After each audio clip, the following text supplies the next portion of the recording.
What's going on, guys? So for today's video on Sunday, we're going to do something a little bit different, and I'm going to talk about the 2 resting positions for the push-up event on the PT test.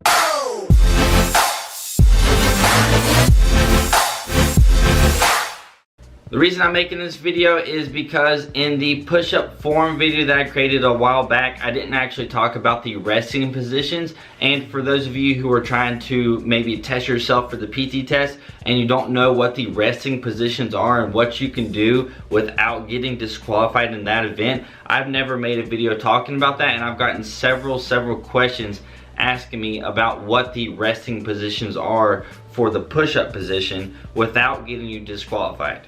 In the push-up event for the Apft, you're going to be doing 2 minutes of push-ups, and you do not have to stay in that little just straight planking position at all times. You can actually sag and raise your back in the middle, and those are going to be the 2 resting positions essentially. So what you can do for the PT test, first of all, there's one thing that you can't do, which is lift either one of your hands, right? So if one of your hands or your feet comes off of the ground, you're going to be disqualified for that. So whenever you're doing either one of these resting positions, if you need to adjust your hands, you have to keep them in contact with the ground at all time, and you can kind of slide them back and forth or slide them up and down depending on what you need to do. So if you want to kind of, rest a muscle group or something and widen your hands, you can do that.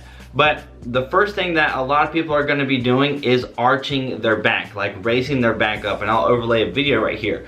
But what this is going to do is going to take some of your body weight that is going to be on your chest and your arms, that your arms are supporting, and by arching your back, you can put some of the weight on your legs, right?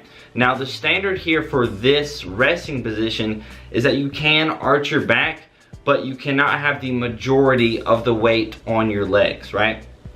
So when you're arching back, you can kind of lean back a little bit, and that'll put a little bit of the weight on your legs and kind of just relieve a little bit of stress on your arms and your chest, and then you can come back to the regular front-leaning rest position, and then continue your push-ups. The other resting position is going to be where you can sag in the middle, or sag your torso down to the ground, but you cannot come in contact with the ground, like in your stomach or your belt line area. That cannot come into contact with the ground, but you can sag in the middle. This is the second resting position that is allowed during the Apft, although I do think that this one isn't really as effective as the second position.